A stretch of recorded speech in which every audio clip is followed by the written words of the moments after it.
सरदार वकास खान और पूरे नदीम साहब तमाम इस फैमिली से उन्होंने ताज़ियत की। एक ताज़ियत के बाद फिर ताज़ियत आ गई है। ताज़ियत का मतलब होता है दूसरे से हमदर्दी का इज़हार करना कि जाने वाला चला गया। हम दुआ करते हैं अल्लाह तबारक व तआला उनके लिए वो मंजिलें आसान फरमाए और जो पीछे उनके पसमंदगान हैं अल्लाह तबारक व तआला उनको सब्र जमील अता फरमाए। मकसद ये होता है आज कुल शरीफ की महफिल में हम सब ने दुआ करनी है।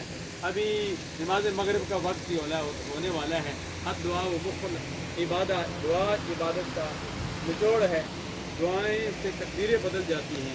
दुआ जब की जाती है तो मरहूम या मरहूमा भी खुश होते हैं। उन्हें नूरानी सबक में जिब्रील अमीन दुआ रख कर उन्हें पेश करते हैं। वो खुश होते हैं कि हमारे लिए फलां ने सदका किया है, खैरात किए है, दुआ की है। अल्हम्दुलिल्लाह आज की इस दुआ में आप तमाम हजरात बड़ी अच्छी तरीके से शामिल हो गए कि आपने एक दफ़ा अल-खम्स शरीफ पढ़ ली है, 3 दफ़ा कुल शरीफ पढ़ ली है।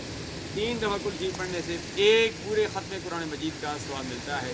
हाफ़िज़ गुलाम मुस्तफ़ा साहब इनकी